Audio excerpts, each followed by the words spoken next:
Welcome to six episode of बातगाज़म।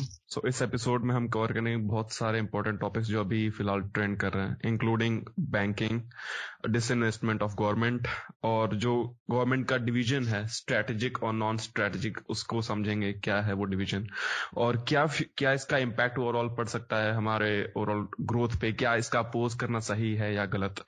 इसको बारी बारी से डिकोड करेंगे और जानेंगे कि क्यों क्यों हो रहा है ऐसा, और क्या हम इसके लिए बेस्ट अप्रोच अपना सकते हैं इसको अप्रिशिएट या इसको क्रिटिसाइज करने के लिए। बट आई डोंट थिंक कि इसका पूरा अपोज करना एक गुड चॉइस है।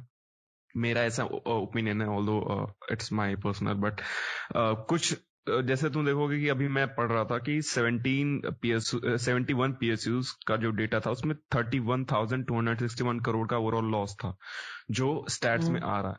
ठीक है, तो ऐसा तो जरूरी है कि कुछ पब्लिक सेक्टर अंडरटेकिंग्स को ऐसा प्राइवेटाइज करना ठीक है, क्योंकि वो अब रिवाइव उसके लिए फाइनेंशियल पैकेज जो आया था उसमें भी, और उसको गवर्नमेंट एक बार नहीं बहुत बार रिवाइव करने की कोशिश कर चुकी है पास में भी देखा जाए तो, बट उनका ऑपरेशन सही लेवल पे नहीं हो रहा, इसकी वजह से उनसे प्रॉफिट नहीं आ रहा है। उसको रिटेन करना आई don't think is a good move. क्या क्या इस पे हो सकता है? भाई मेरा जो इस पे टेक है, मैं पहली बात तो जो है सबसे पहले इसके हिस्टोरिकल पर्सपेक्टिव पे जाना चाहूंगा कि क्या एक्चुअली में क्या हुआ था। तो भाई ये जो शुरू हुआ था स्पेशली नेशनलाइजेशन, तुमने अक्सर सुना होगा कि इंदिरा गांधी ने 1969 में 14 बैंकों का नेशनलाइजेशन कर दिया। और वो 1969-70 मतलब काफी जो है वो ऐसा ईयर था कि जब पे प्रीवी पर्स खत्म कर दिए गए थे ये रॉयल फैमिलीज के वगैरह वगैरह, काफी रिफॉर्म्स। तो उसमें एक ये था कि उन्होंने बैंकों का नेशनलाइजेशन शुरू कर दिया था। इवन नॉट ओनली बैंकों का, तुम ये जो भारत पेट्रोलियम नाम सुना होगा तुमने? हाँ सुना है ना। वो एक्चुअली में एक विदेशी कंपनी थी जिसका नाम था बर्मा, हाँ बर्मा शेल। तो बर्मा शेल को जो है नेशनलाइज करके जो है वो भारत पेट्रोलियम में कुछ ऐसे किया गया था। फिर उसके बाद कई और ऐसे थे, कैलटेक्स थी एक, एसओ थी। ठीक है, इन सब इनको मतलब with in the span of मान के चलो तुम 5 इयर्स, अगले नेक्स्ट 5 ईयर तक 1974 आते आते काफी ये जो है ये जितने भी तुमको दिख रहे हैं अभी जो पीएसयू दिख रहे हैं ये तभी उसी वक्त बनाए गए थे। कई कई फॉरेन कंपनियों को जो है direct in government of India ने खरीद लिया, कई जो कंपनियां थी उनको नेशनलाइज कर दिया गया। अब इसका प्रीटेक्स्ट ये था कि भाई मतलब प्राइवेट ऑर्गेनाइजेशन में बहुत ज्यादा करप्शन होती है और ये गरीबों के लिए काम नहीं कर रही हैं, ब्ला ब्ला ब्ला ब्ला ब्ला। तुमको पता ही होगा जो यूजुअली सोशलिज्म की पॉलिसी के लिए दिया जाता है कि हम आएंगे सब कुछ सही कर देंगे, लेकिन वैसा कुछ हुआ नहीं। ठीक है, अब आते हैं कि इस पे पिछले 5-6 सालों का, स्पेशली जब से 2014 में नरेंद्र मोदी जी की गवर्नमेंट आई। ठीक है, तो अब यूजुअली भाई लोग कहते हैं कि यही सिर्फ करना चाह रहे हैं। ठीक है, लेकिन ऐसा नहीं भाई। ठीक है, जब वाजपेयी जी की सरकार थी तो अरुण शौरी जी ने भी जो है लिस्ट किया था इनको, specially BPCL, if I am not wrong BPCL को ही किया था जो अभी होने वाली है जो प्राइवेटाइज, वो तब भी और एयर इंडिया की बात तब भी प्राइवेट करने की गई थी। लेकिन ये जो तुमने सुना होगा एक सीपीआईएल एक ऑर्गेनाइजेशन है, प्रशांत भूषण जी चलाते हैं, तो उन्होंने जो है इसका कोर्ट में विरोध कर दिया कि ये ऐसा ऐसा नहीं होना चाहिए। कोर्ट ने भी ये कहा कि वो जो है चूंकि भाई कोर्ट ने कहा कि प्राइवेट कर सकते हो तुम, कोर्ट को प्राइवेटाइजेशन से दिक्कत नहीं है, लेकिन प्रॉब्लम ये है कि ये जो जितने भी ऑर्गेनाइजेशन थे, ये बीपीसीएल जितने भी थे, मतलब उस वक्त जो नेशनलाइज हुए थे, वो एक आर्टिकल है 39B ऑफ इंडियन कॉन्स्टिट्यूशन, उसके तहत हुए थे। ठीक है, गुडविल और पब्लिक वर्क के लिए, तो वो उसको रिवोक करने के लिए तुमको पार्लियामेंट में जाना पड़ता, और उस वक्त की स्थिति ऐसा नहीं था कि कोई सोशलिज्म की पॉलिसी से हटना चाहता है। ठीक है, तो ये समहाउ पास नहीं हुआ। अब क्या हुआ कि आ जाता 2016। अब ये वाकई मतलब बहुत मीडिया ने नोटिस किया इसको कि 187 ऑब्सोलीट लॉज जो थे, 187 ऑब्सोलीट लॉज, उसमें जो है उसको इरेडिकेट कर दिया कंप्लीटली। अच्छा। अब उसी में एक आर्टिकल ये था 39B जिसने किसी ने नोटिस नहीं किया कि इसको हटा दिया गया है ऑब्सोल्यूट। ठीक है, मतलब अब उनके ऑफिसर्स को पता होगा कि ये किस लिए कर रहे हैं, लेकिन ये भाई तभी हटा दिया गया था कि इन फ्यूचर प्राइवेटाइजेशन को कोई विरोध ना कर सके, विरोध ना करे। और इतने सटल तरीके से किया कि किसी ने नोटिस ही नहीं किया इस बात को। बाद में कई लोगों ने 2-3 साल बाद नोटिस किया, लेकिन उस वक्त किसी ने नहीं नोटिस किया। तो अब जो है वो सरकार जो है उसको प्राइवेट करना चाहती है। अच्छा, अब फिर ये बात आएगी कि सरकार क्यों करना चाहती है प्राइवेट भाई, क्योंकि क्राउन ज्वेल है हमारे पीएसयूज, और इतनी बड़ी मार्केट वो है, इतना एसेट्स है उनके, इतने वर्कर्स हैं, मतलब किया जाता है भाई। तो मैं पिछले 6-7 सालों का कुछ मतलब ये है डेटा है, लिंक भी कर दूंगा मैं उनके, अगर किसी को पढ़ना होगा उसके आर्टिकल्स भी मैं लिंक कर दूंगा। तो उसके ये बात है भाई कि बहुत ज्यादा ब्लीडिंग हुई है। अराउंड तुम मान लो कि 7 लाख करोड़ 2000 जो ये है 14 से लेकर के 2020 तक, अराउंड 2020 तक लीक किया है बीएसयूज ने, अराउंड 7 लाख करोड़, क्योंकि तब उनकी मार्केट कैपिटलाइजेशन थी अराउंड 19 लाख करोड़, अब रह गई है सिर्फ 12 लाख करोड़ के आसपास, में भी और डिक्लाइन होगी। ठीक है, तो भाई और सेम टाइम पे तुम देखो, अगर तुम कंपेयर करोगे प्राइवेट सेक्टर से, स्पेशली बैंकों में आ जाओ, ठीक है, इस वक्त इस वक्त एसबीआई की जो मार्केट कैपिटलाइजेशन है वो करीबन अराउंड 3.5 के आसपास है, 3.5 लाख करोड़। ठीक, और इस वक्त जो एचडीएफसी की है, जो कि भाई 1994 में बनी है, वो है 8.5 लाख करोड़ के आसपास। तो ऐसा कैसे कि जो सरकारी अदारा है वो मतलब आजादी से चला आ रहा है, इवन आजादी के पहले उसको इंपीरियल बैंक ऑफ इंडिया कहते थे, वो चला आ रहा है, उसकी मार्केट कैपिटलाइजेशन कभी उस तरीके से पहुंच ही नहीं पा रही है, जबकि उसका in terms of loan book या बाकी अदर चीजें देखोगे तो कहीं बड़ी है, लेकिन वो पता नहीं मार्केट में उस तरीके से जब लिस्ट होती है कंपनियां तो नहीं परफॉर्म कर पाती हैं। Although I am not a financial expert, मैं फिर कहना चाहूंगा कि मैं फाइनेंशियल एक्सपर्ट नहीं हूं, लेकिन जो मेरे पास डेटा है, तो यार इसका मतलब यही है ना कि जब सरकार किसी चीज को रन करने लग रही है, ठीक है, तो इसका मतलब उसकी बहुत मैसिव लेवल पे अंडर वैल्यूएशन हो जा रही है। और इन एनी केस भाई कोई भी सरकार जो है, फॉर एग्जांपल मैं तुमको देना चाहूंगा तमिलनाडु सरकार का, ठीक है, ये जो टाइटन जो कंपनी जो टाटास रन करते हैं इस वक्त, ठीक है, ये एक्चुअली में क्या थी, ये अंडर तमिलनाडु गवर्नमेंट थी, ठीक है। अब किसी ने उस वक्त जो है मतलब सोचा होगा, जो कुछ भी उसका प्लानिंग रहा हो, तो उनसे कह दिया गया कि उसने ये किया ये गया कि अभी भी 37% अराउंड होल्ड करता है तमिलनाडु गवर्नमेंट उसमें, लेकिन उसकी जो बोर्ड है, जो रन करने वाली बोर्ड होती है, बोर्ड ऑफ डायरेक्टर जो होते हैं, वो टाटास की है, मतलब वो उनकी प्राइवेट है और उसके शेयर भी ठीक है। तो भाई इस वक्त उसके तुम मार्केट कैपिटलाइजेशन और शेयर देख लो, और जब वो टोटली तमिलनाडु गवर्नमेंट के अंदर थी तब ऐसे देख लो। फिर एक ऐसी कंपनी है हिंदुस्तान जिंक, ठीक है, उसका देख लो। तो ऐसे कई पास्ट में भी एग्जांपल है जहां पे सरकार अभी भी कुछ रेजिडुअल होल्डिंग कर रही है, लेकिन जैसे उनको प्राइवेट एंटिटी को ट्रांसफर किया गया भाई, उनकी मतलब जो सारी दिक्कतें हैं वो सब जो है वो खत्म हो गई धीरे धीरे। हाँ, तो ये है कि भाई प्राइवेट क्योंकि प्राइवेट जब कोई एंटिटी आएगी तो ऑब्वियसली वो अपने प्रॉफिट के लिए रन करेगी। प्राइवेट एंटिटी का कोई काम नहीं है कि वो पब्लिक गुड में करेगी, और तुम जब अपना हिस्सा बेचोगे भाई तो उसके पैसे भी मिलेंगे तुमको, तो फिर वो तुम फर्दर स्कूल एजुकेशन जहां भी तुमको इन्वेस्ट करना वो सरकार की मंशा। लेकिन क्या होता है ना कि जब तुम गवर्नमेंट रन करती है तो ये एक तो माल फंक्शन बहुत ज्यादा होते हैं, ऊपर से गवर्नमेंट के हाथ में होता है consolidated fund of India RBI का, और भी वो पैसा डालते रहते हैं, ये एक ऐसा अंधा कुआं बन जाता है जहां पैसा जाता रहता है वापस नहीं आता पीएसयू वापस नहीं आता। राइट, हाँ। सो दिस इन्वेस्टमेंट का पूरा कॉन्सेप्ट यही है कि जितने भी जो रिसोर्सेस हमारे उसको मतलब ऐसे प्रॉफिटेबल जगह लगाना, instead of reviving the things that are not being revived from many pushes, so it's as simple as that. So अभी का जो फाइनेंशियल सपोर्ट आया था, तो उसमें इन्होंने बताया कि पब्लिक सेक्टर अंडरटेकिंग्स को 4 ग्राउंड्स तक हम लिमिट कर देंगे, और स्ट्रैटेजिक सेक्टर्स पे हम डिवाइड करेंगे और नॉन स्ट्रैटेजिक में। तो वो उसका क्या क्लियर डिवीजन है, क्या उसमें कंपनी जैसे? मैं आता हूँ उसको।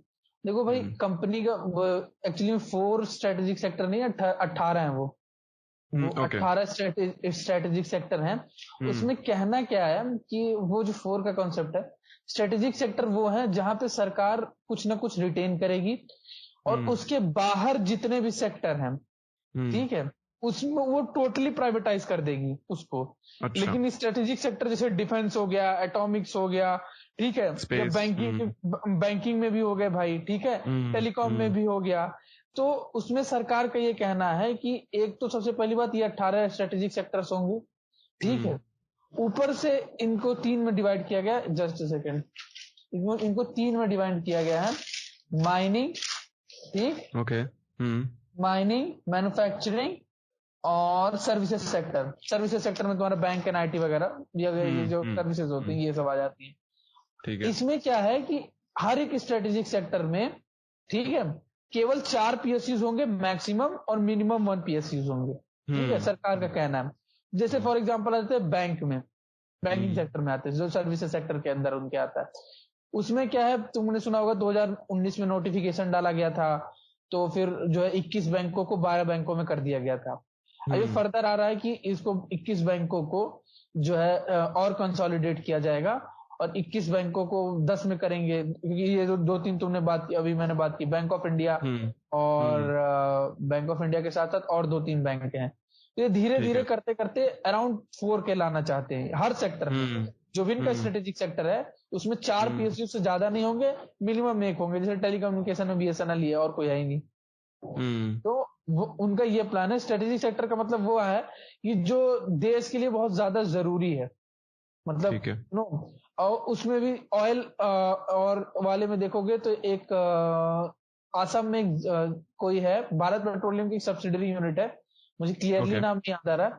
उसको जो है उसको प्राइवेट प्लेयर्स को नहीं बेचा जाएगा, in the sense foreign government को नहीं बेचा जाएगा, क्योंकि वो काफी बॉर्डर के करीब है, तो उसको नहीं बेचा जाएगा फॉरेन गवर्नमेंट्स को, स्पेशली फॉरेन प्लेयर्स को, या फॉरेन गवर्नमेंट्स हो, या जैसे तुमने सुना होगा ना, एसआर को नेस्कॉफ ने कर लिया था, रशियन ऑयल कंपनी है, तो उस तरीके का नहीं होगा, ठीक है। इसको या तो इंडिया में कोई खरीदेगा, या मतलब जैसे ना तुमने सुना ओएनजीसी ने एचपीसीएल खरीद लिया था, तो उस तरीके का कुछ होगा। तो इनका कहना यह है कि जहां मतलब सरकार को लगता है कि ये ऐसी जगह है जहां नेशनल सिक्योरिटी या कुछ ऐसी बात है जहां पे सरकार मतलब जहां से डाइवर्स्ट नहीं किया जा सकता, जहां सरकार नहीं किया जा सकता, बहुत ज्यादा जरूरी है, ठीक है। तो वहां पे वो रखेंगे। बाकी गवर्नमेंट का यही है कि विद इन 5 ईयर्स जो नोटिफिकेशन आई है, ठीक है, दीपम जो department of public asset and management, something like that, यही उसका फुल फॉर्म है, उसने नोटिफाई किया कि अगले 5 सालों में काफी प्राइवेटाइजेशन होगा इंडिया का। तो मैं समझता हूँ भाई वेलकम स्टेप है, क्योंकि भाई 42nd अमेंडमेंट 1976 का जो सोशलिस्ट डाला गया था, जो लोग कई लोग विरोध भी करते हैं ना कि सोशलिस्ट और सेकुलर सब दोनों डाल दिया गया था, क्यों डाला गया था, ये तो ओरिजिनली था नहीं। मैं कहता हूँ सेकुलर से ज्यादा सोशलिस्ट शब्द ने इम्पैक्ट किया, क्योंकि ना वो फिर इकोनॉमी ही पूरा सोशलिज्म की तरफ चली गई। तो ये भाई मतलब ऑनर मतलब अगर तुम देखो तो बहुत वेलकम स्टेप है, और इसको मतलब ये इसको तुम मतलब अक्रॉस द बोर्ड तुम इसका सपोर्ट पाओगे प्राइवेटाइजेशन के लिए।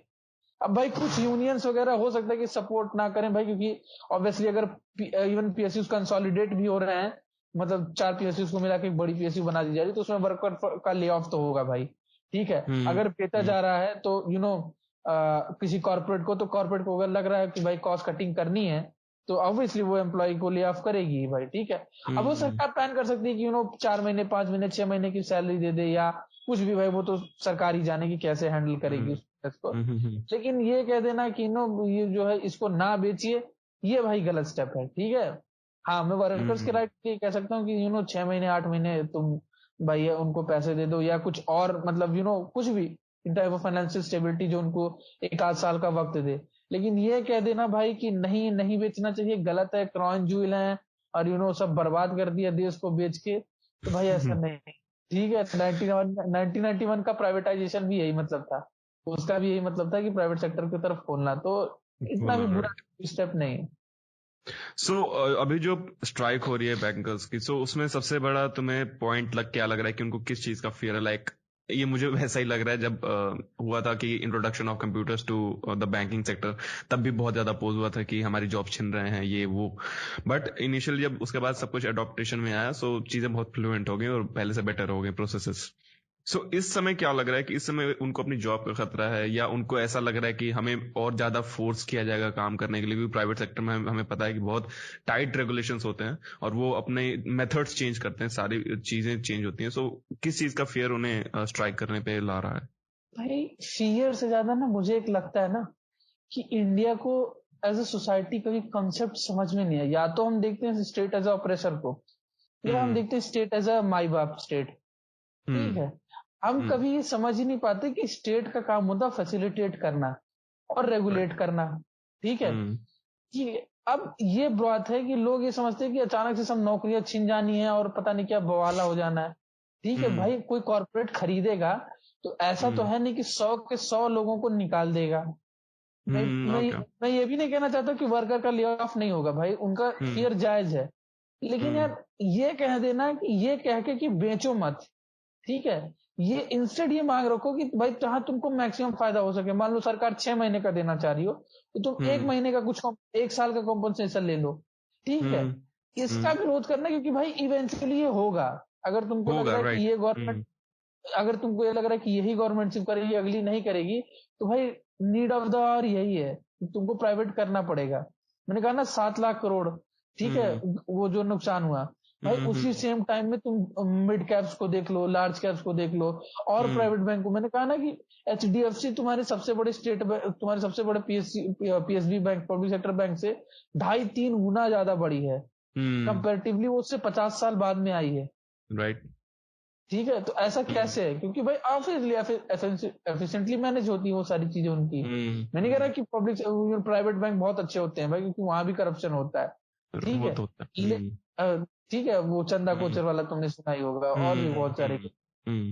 तो भाई ये मैं नहीं कह रहा हूँ, लेकिन ये कह रहा हूँ कि आखिर कुछ तो है ना कि वो एफिशिएंट मैनेजमेंट की वजह से वो ग्रो कर रहे हैं। तुम एक्सिस बैंक का देख लो भाई, वो लगभग SBI के पहुंच गई है। एक्सिस बैंक कब पहुंच गई भाई? एयू स्मॉल फाइनेंस बैंक का तुमने सुना है? एयू स्मॉल फाइनेंस बैंक 2017 में लॉन्च हुई थी। ठीक है, इस वक्त उसकी मार्केट कैपिटलाइजेशन 40,000 करोड़ के आसपास है, जो बैंक ऑफ बड़ौदा से ज्यादा है। Even after consuming Vijaya bank और एक और बैंक, उसके बावजूद बैंक ऑफ बड़ौदा जो है वो उसके बराबर नहीं आ पा रही है। तो यार ऐसा कैसे कि 3-4 साल पहले खुली कंपनियां तुम्हारी 50 साल खुली कंपनियों से ज्यादा बेहतर काम कर रही है? भाई कुछ तो ऐसा होगा ना भाई। ठीक है, और ऑब्वियसली ऐसा तो है नहीं कि उनके यहाँ एम्प्लॉय ही नहीं काम कर रहे, सब रोबोट्स आके काम कर रहे हैं, ऐसा भी नहीं है। ऐसा भी नहीं है। हाँ, तो ये नहीं है भाई, तुम ज्यादा मैं स्ट्राइक को समझ रहा हूँ भाई, क्योंकि वर्कर का ले ऑफ होगा, वो मैं डिनाई नहीं कर सकता। ठीक है, वो होगा भाई, क्योंकि जब कभी कॉस्ट कटिंग करते हैं कॉर्पोरेट्स तो भाई वो होता है। लेकिन तुम कंपनसेशन मांगो ना कि 1 साल 1.5 साल कब का कंपनसेशन हो, उस बीच में तुम या तो तुम अपने स्किल सेट उस तरीके से बढ़ा लो। ठीक है, ऐसा नहीं कि 100 का 100 वर्करों का एकदम निकाल के बाहर फेंक दिया जाएगा, ऐसा नहीं हो सकता भाई। ऐसा नहीं हो सकता, वो भी लोग चाहिए। लेकिन 1 साल 1.5 साल का कंपनसेशन मांगो, ये कह देना कि मत बेचो, ये कोई सही ऑप्शन नहीं है। अब लेकिन नहीं समझ में आ रहा भैया, तो उसके लिए क्या ही कर सकते हैं। ओके, सो इसका और लॉन्गर रन में क्या इम्पैक्ट पड़ सकता है? मतलब लोग ये भी कह रहे हैं कि मतलब प्राइवेटाइजेशन, मतलब I don't want to sound like Sudhir Chaudhary की गवर्नमेंट की ही पक्ष ले, बट मैं ये जानना चाहता हूँ कि लॉन्गर रन में क्या ही गवर्नमेंट के ओवरऑल एसेट्स पे इफेक्ट करेगा? क्योंकि ऑब्वियसली अगर हम प्राइवेटाइज कर देंगे बहुत सारी चीजें, तो इन फ्यूचर अगर कोई ऐसा उनका रोग डिसीजन होता है या something that is not in favour of normal society, so what will happen then? मतलब तब तो हम सीधे ब्लेम करेंगे। मेरा सीधा से एक अप्रोच है, ठीक है।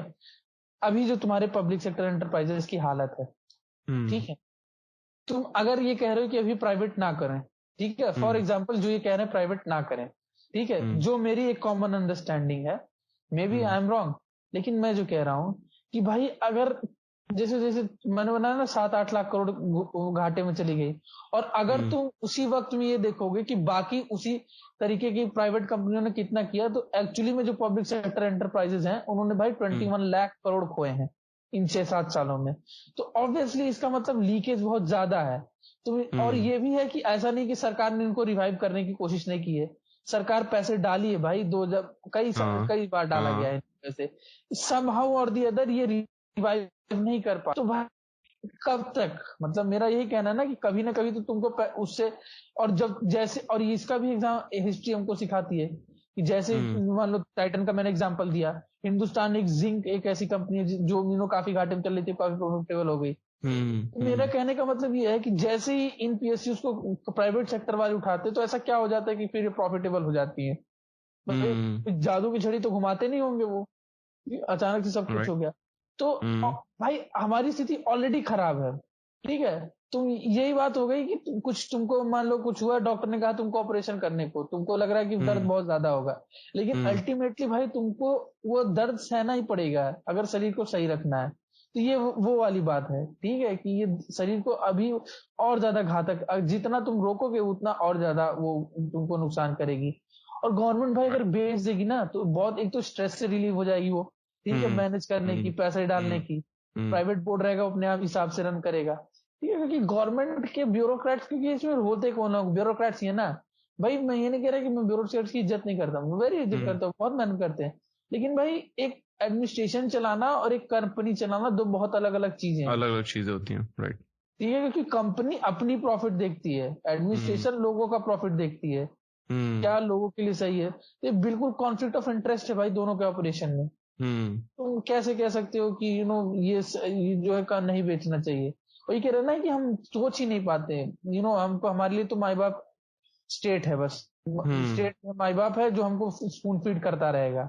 ऐसा नहीं होता भाई, मतलब एग्जाम्पल्स है हमारे पास कि सोशलिज्म वर्क नहीं करता, एग्जाम्पल्स हैं कि स्टेट ओन्ड एंटरप्राइजेस अच्छे नहीं है। रशिया इसका एग्जाम्पल है, चाइना इसका एग्जाम्पल है, इसका लिविंग एग्जाम्पल क्यूबा है भाई, कि वहां जाके देख लो वहां की कंडीशन। पहले के साथ सही था, पहले उसका डिग्रेडेशन हुआ टाइम के साथ। तो वही कह रहे हैं ना कि शुरुआती साल में तुमको ऐसा लग सकता है, मे बी 50s का दौर ऐसा था कि सोशलिज्म अपने चरम पे था, ठीक है, तो तुमने तब ऐसी पॉलिसीज अपनाई, तो ठीक था भाई, हो सकता है वो टाइम की डिमांड भी हो, मैं नहीं कह रहा हूँ, तो भी हो सकता है भाई, क्योंकि इंडिया में वाकई गरीबी थी और उस तरीके से अफर्मेटिव एक्शन की रिक्वायरमेंट थी। लेकिन भाई अब चीजें बदल गई हैं, हम 1960s के तो इंडिया है नहीं भाई, ठीक है, तो अब चीजें बदल गई, तो वक्त के बदलने के साथ तुमको अपना अप्रोच भी बदलना पड़ेगा। मैं एग्री करता हूँ कि capitalism is not the best method, लेकिन उसके अल्टरनेटिव क्या, सोशलिज्म, वो तो और ही गंदा है। वो तो एकदम वाहियात चीज जो है, चीज है कि मतलब सोशलिज्म कहीं रिजल्ट नहीं अच्छा प्रोड्यूस कर पाई। हाँ, मैं ये मानता हूँ कि सरकार को जो है, ये जो एसेट्स बेच रही है उसको बेच करके अच्छे स्कूल, अच्छे हॉस्पिटल्स, इन सब सेक्टर में इन्वेस्ट करना चाहिए, इंफ्रास्ट्रक्चर डेवलपमेंट में लगाना चाहिए। हाँ, इंफ्रास्ट्रक्चर डेवलपमेंट में हाईवेज बिल्ड करने चाहिए, ठीक है, मैं वहां मानता हूँ कि वो सोशलिज्म वहां किया जा सकता है। लेकिन ये कहना है कि सरकार और कंपनी चलाए, या सरकार होटल्स भी कई अभी भी, हालांकि कई कर दिए गए हैं, लेकिन अभी 8-10 होटल ऐसे हैं जो सरकार के अंडर हैं। तो भाई मेरा कहना यही है कि सरकार अब होटल चलाए, सरकार कंपनी चलाए, सरकार वेलफेयर भी करे, सरकार डिफेंस भी करे, सब कुछ सरकार ही कर दे। ऐसा नहीं होता भाई, ठीक है, प्राइवेट सेक्टर किस लिए बना, इसीलिए बना है ना, पब्लिक पब्लिक प्राइवेट पार्टनरशिप हो सके एक अच्छी तरीके से।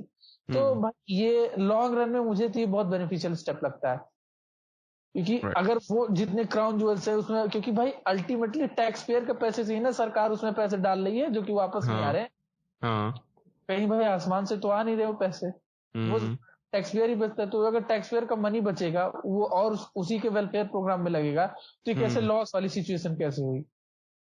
ऑब्वियसली ये प्रॉफिट का ही सीन है। और बट ये कमेंट अभी मैं पढ़ रहा था रघुराम राजन का, सो उन्होंने कहा कि एक कोलोसल मिस्टेक है, गवर्नमेंट फिर से अपना वो लास्ट टाइम भी इन्होंने बोला था कि बहुत, मतलब इनका कमेंट आता है, but I think that if he saying something, तो वो किस एंगल से इसको कोलोसल मिस्टेक कह सकते हैं, क्या इसका वर्स्ट पॉसिबिलिटी हो सकता है, इसका कोई अगर एस्टिमेट कि ये एकदम इविल स्टेप हो जाए और इसके वजह से बहुत कुछ डिस्ट्रॉय हो जाए, क्या इसका पॉसिबल आउटकम लगता है? भाई देखो देखो रघुराम राजन जी बहुत बढ़िया इकोनॉमिस्ट है, आई एम नॉट इकोनॉमिस्ट, तो मैं उतना वेल इक्विप्ड नहीं हूं उनको आंसर करने के लिए, लेकिन जो चीज मैंने इसके बारे में पढ़ी है भाई, या जितना मैंने रिसर्च किया है, ठीक है, ये एक चीज हाँ, एक चीज मैं कभी पॉइंट आउट कर सकता हूँ जो मेरे नजर में आती है। जैसे जब ओएनजीसी ने एक्वायर किया एचपीसीएल को, तो हुआ क्या कि ओएनजीसी भी सरकारी कंपनी है, एचपीसीएल भी सरकारी कंपनी है, एक सरकारी कंपनी ने दूसरी सरकारी कंपनी को खरीद लिया, जो पैसे लिए वो सरकार ले गई, ठीक है। अब वो सरकार ने उसका क्या किया, वो सरकार का कहना है कि वेलफेयर में किया, क्या किया उसका ये किसी को नहीं पता, ठीक है, क्योंकि गवर्नमेंट ऑफ इंडिया भाई बहुत बड़ी ऑर्गेनाइजेशन है, इतने पैसे 10-15-20 हजार करोड़ रुपए कहीं भी गुम हो सकते हैं, ठीक है। तो ऐसा ना हो कि ओएनजीसी किसी और को एक्वायर कर रही जो कंसोलिडेशन के मामले में है, या कुछ वो कंसोलिडेट कर, अगर कंसोलिडेशन हो भी रहा तो पैसे जा कहाँ रहे हैं, ठीक है। अगर कंसोलिडेशन हो रहा है तो उसको R&D सेक्टर में उसी सेक्टर के R&D पर्पसेस के लिए लगाया जाए। अगर सरकार उसको लेते जा रही है भाई, तो फिर यहां मैं मान सकता हूं, और ये हुआ है इसलिए मैं मान सकता हूं कि ये एक पॉइंट है जो मैं देख पा रहा हूं कि यहाँ पे एक गलती हो सकती है कि सरकार इस पॉकेट से पैसा निकाल के इस पॉकेट में अपने इसी पॉकेट से दूसरे पॉकेट में रख ले, ठीक है, और उसको फिर जो है लुटाती चलिए। ये मैं मान सकता हूँ कि भाई इसका एक बहुत नेगेटिव साइड इफेक्ट हो सकता है। अगर तुम प्राइवेटाइज कर दे रहे हो, किसी प्राइवेट बोर्ड को बेच दे रहे हो, या तुम अपने शेयर को बेच के डिसइन्वेस्ट कर दे रहे हो, तुम बोर्ड ऑफ मेंबर से हट जा रहे हो, ठीक है, वहां तक ठीक है। लेकिन अगर तुम एक सरकारी कंपनी दूसरी सरकारी को कंपनी खरीदने लग रही है, तो पैसा तुम इस्तेमाल करने लग रहे हो, फिर वहां गलत है भाई। वो थोड़ा रिस्की मामला हो जाएगा। तो वो एक मैं जो समझ पा रहा हूँ, वो एक प्राइवेटाइजेशन का डिसइन्वेस्टमेंट का जो है एक जो है, या प्राइवेटाइजेशन करने का एक बैकड्रॉप। जहां तक जितनी भी स्टडी मैंने की है इस चीज की, मे भी मुझे और सोर्सेस पढ़ने चाहिए थे, मे भी कुछ और, लेकिन जो भी मैं समझ पाया हूँ अब तक इन चीजों के बारे में, वो यही है कि यही एक ड्रॉबैक है उसका। अब रघुराम जी ऐसा क्यों कर रहे हैं भाई? उनके तो फर्दर आर्टिकल्स जब कहीं भेजेंगे, कहाँ पे बोला, कहाँ पे उन्होंने अब इनका स्टेटमेंट आया था मेरे गूगल पे शो कर रहा था, मैंने रीड करा था, मैंने एनडीटीवी पे बोला है, क्योंकि रिसेंट एक कोई इंटरव्यू हुआ है, तो अच्छा। मैं उसके ऊपर ज्यादा कुछ कमेंट नहीं करना चाहूंगा। शायद नहीं, इन्होंने ईटी प्राइम पे बोला है, इकोनॉमिक टाइम्स में, या हाँ, तो भाई होगा कुछ रीजन में भी, वो कुछ और देख पा रहे हो, लेकिन जो मैं देख पा रहा हूँ उससे। और इवन मनमोहन सिंह ने भी कहा था कि एनिमल स्पिरिट ऑफ एंटरप्रेन्योरशिप जो होती है, वो इंडिया में वापस लानी चाहिए, ठीक है। राइट। तो ये चीज, और भाई बैंक है क्राइसिस में, क्योंकि डिमोनेटाइजेशन के बाद कैश तो बहुत आया बैंकों के पास, सेम रेट पे लेंडिंग नहीं हुई। तो ये चीज है ना भाई, की सेम रेट पे जब लेंडिंग नहीं होती है, तो ऑब्वियसली बैंक प्रॉफिट नहीं कमा पाती है, ठीक है। क्योंकि अगर तुम्हारे पास क्योंकि अगर 6% तुम दे रहे हो ब्याज किसी को, ठीक है, तो एटलीस्ट 10-12% तुम्हारा जो जिन लोगों को तुम लोन दे रहे हो, उतना रिटर्न आना चाहिए भाई, ठीक है, तभी तुम मैच करके अपना प्रॉफिट अपने एम्प्लॉय सबको पे कर पाओगे। तो वो चीज थी डिमोनेटाइजेशन के पास ये हुआ था, ये चीज। तो ये मैं मान ये तो सारे बैंक जो है लोन में क्राइसिस में आ गए थे कि लोन उतना दे नहीं पा रहे थे, और इंडिया में दूसरा एक तो 3 C's का तुमने नाम सुना होगा, सीबीआई, सीवीसी और सीएजी। अब भाई एक चीज ये भी होती है ना कि जैसे ही पब्लिक सेक्टर बैंक्स में, एक चीज ये डाउनफॉल ये है कि पब्लिक सेक्टर बैंक्स में जैसे ही कुछ डिसीजन गलत होता है, तो उसको जोड़ दिया जाता है करप्शन से, ना कि गलत डिसीजन हो सकते हैं भाई। क्योंकि कोई 100% एक आईएएस है, इसका मतलब ये नहीं कि वो 100% करेक्ट डिसीजन ले लेगा किसी भी फील्ड में लेकर के, भैया ये ऐसा नहीं होता। तो हमारे यहाँ जैसे कोई खराब डिसीजन होता है ना, वो तलवार लटकती रहती है। इसीलिए कभी कभी प्राइवेट सेक्टर बैंक्स ना उस रिस्क नहीं लेना चाहते हैं, या ऐसे लोगों को लोन नहीं देना चाहते हैं। और ऐसे पास में इंस्टेंसेस हो भी गए हैं, Nirav Modi, Vijay Mallya, you name it.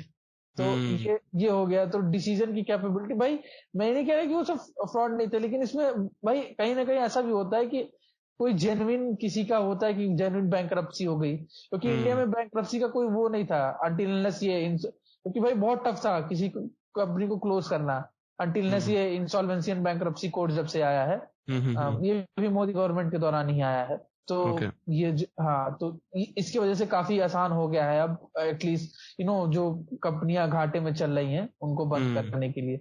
Banking sector में काफी ऐसे क्राइसिस थे जिनको एड्रेस करना जरूरी है, और उसके लिए सबसे बढ़िया है कि तुम प्राइवेट प्लेयर्स को दे दो जिनका प्राइवेट मैनेजमेंट हो, वो उसको कॉर्पोरेट की तरह रन करेंगे, उनको प्रॉफिटेबल बनाएंगे, क्योंकि भाई उनका फिर उससे जुड़ा होगा ना। क्योंकि क्या है ना, पीएसबी को पता होता है कि गवर्नमेंट के पास फंड बहुत ज्यादा है, हम घाटे में चले भी तो हम बंद नहीं होंगे, पैसा आता जाएगा। और प्राइवेट का ये पता है ना कि भाई अगर घाटा हुआ तो बंद हो जाएंगे, हम बंद हो जाएंगे, ठीक है।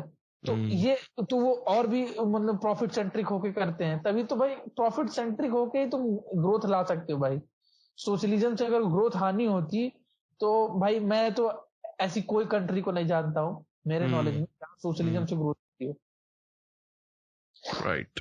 और इसी स्ट्रीक में प्राइवेटाइजेशन ऑफ रेलवे भी एक बहुत बड़ा टॉपिक है जिसपे हम सारे बात करते हैं कि हम बहुत सारे कोलैबोरेशंस कर रहे हैं, हमारी बहुत सारी प्लानिंग आ रही है उस पर।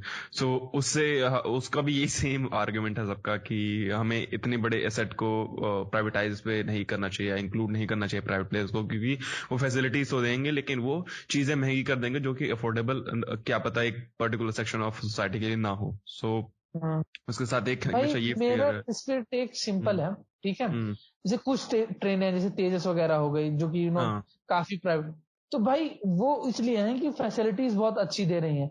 ऐसा तो है नहीं कि पूरे इंडिया में ट्रेन जितनी है वो सब प्राइवेट प्लेयर्स की होगी, क्योंकि भाई प्राइवेट वाले मैनेज बेटर करते हैं।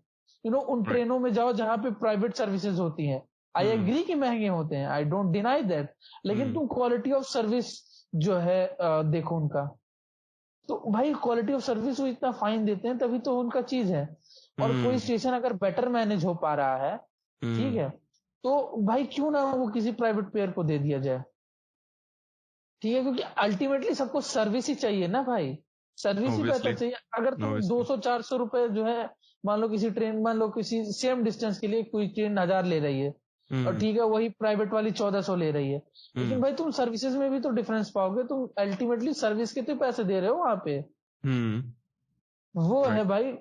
लेकिन हाँ ये चीज मैं मानता हूँ कि अभी वो वक्त नहीं है कि तुम पूरी तरीके से रेलवे को प्राइवेटाइज कर सकते हो, and I don't believe in that, क्योंकि वो भी एक पार्ट है। हमारी बहुत सी ऐसी पब्लिक है कि जो अभी भी अफोर्ड नहीं कर सकती भाई ट्रैवल करना। ठीक है तुम प्लेन्स को कर दो क्योंकि भाई वो चलते ही वही लोग हैं अक्सर, ठीक है, वो मैं मान सकता हूँ, वहां पे कर सकते हो। लेकिन जहां तक ट्रेन और बसेस की बात है, तो प्राइवेट प्लेयर्स को भी तुम इन्वॉल्व कर सकते हो हल्का फुल्का, और अपना भी रख सकते हो। ऐसा नहीं कि तुम मोनोपोली कंट्रोल कर लो, ऐसा भी नहीं कि तुम पूरे प्राइवेट कर दो, ठीक है। उस ट्रेन ने जो, जैसे गरीब रथ एक एग्जाम्पल है, ठीक है, गरीब रथ एक ट्रेन है, ठीक है, तो उस तरीके का तुम रख सकते हो। तुम तेजस भी चला सकते हो, ठीक है, जिसको तेजस से जाना हो भाई तेजस से जाए, ठीक है। और भैया जिसको उससे जाना है वो गरीब रथ से जाना, गरीब रथ से जाए। तो मैं इस मामले में थोड़ा सा हूँ भाई कि मतलब अभी वो जनता का टाइम नहीं आया कि वो मतलब एक प्राइवेट प्लेयर के पैसे दे सके, वो सरकारी बस से ही ट्रेवल कर पाएंगे या सरकारी ट्रेन से ही ट्रेवल कर पाएंगे। तो मैं उस चीज के बिल्कुल कि प्राइवेटाइज पूरा कर दो। हाँ तुम डिसइन्वेस्टमेंट कर सकते हो कुछ कुछ, उसमें मैं एग्री करता हूँ, ठीक है। तो वो एक बात है कि इस पे रेलवेज पे थोड़ा पब्लिक प्राइवेट दोनों चल सकता है, इसमें मान सकते हैं। Okay, right. So conclude this episode, we can simply come to this कि हमें देखो जो बिल्कुल जिनका रिवाइव नहीं हो पा रहा है जैसे एयर इंडिया हो गया और ऐसे पब्लिक अंडर सेक्टर अंडरटेकिंग्स जो बिल्कुल ही थ्राइव नहीं कर पा रहे स्पेस में, उनको प्राइवेटाइज करने में कोई बुरी बात नहीं है, और उसका इवेंचुअली अच्छा इम्पैक्ट पड़ेगा करंटली भी और फ्यूचर में भी, क्योंकि उससे प्राइवेट एंटरप्रेन्योर्स मोटिवेट होंगे। और दूसरी चीज ये कि हमें बहुत जो क्रूशियल लाइंस है जैसे रेलवेज और अदर एसेंशियल थिंग्स, सो उनको अभी प्राइवेट गेम में नहीं लाना चाहिए टोटली। सो कंक्लूजन मेरा यही निकलता है कि गवर्नमेंट को एक बहुत सोचा समझा स्टेप लेना चाहिए। Banking I don't think so is a bad step overall to privatise the banks because they ultimately need some revival, और ये सही बात है कि प्राइवेट जो प्लेयर्स हैं वो सही तरह से चीजों को मैनेज करते हैं। सो और ये भी पॉइंट हमारा बिल्कुल वैलिड है कि गवर्नमेंट हर एक चीज के लिए परफेक्ट नहीं हो सकती मैनेज करने के लिए, मे बी उनके सब लूप होल्स हो या कुछ उनका एडमिनिस्ट्रेशन में प्रॉब्लम हो जिसकी वजह से वो चीज ऑपरेट नहीं हो पा रही उस लेवल पे जिसपे वो प्रॉफिट दे पाए। So on a good note, it's a positive move, and I think that the people who are feeling scared of this, there is nothing to scared like this, because ultimately all those organizations also need some money. So unko bhi money as well as the power of people, so they can't run without you. So अगर आप ये सोच रहे हो कि आपको निकाल दिया जाएगा वो सिर्फ बहुत लिमिटेड नंबर तक रह जाएंगे, तो ऐसा नहीं होगा। So it's just hype, a hoax that has been created, so you don't need to worry about this. So will see you in the next one. Make sure to like, subscribe. भाई मैं एक ही बात कहना चाहूंगा इस पे जाने से पहले, what Nitin Gadkari ji always says कि जिस देश का राजा व्यापारी उसकी प्रजा भिखारी। राइट राइट, ठीक है, तो ये आप समझ लीजिए। बस मेरा इतना ही कहना आखिरी में।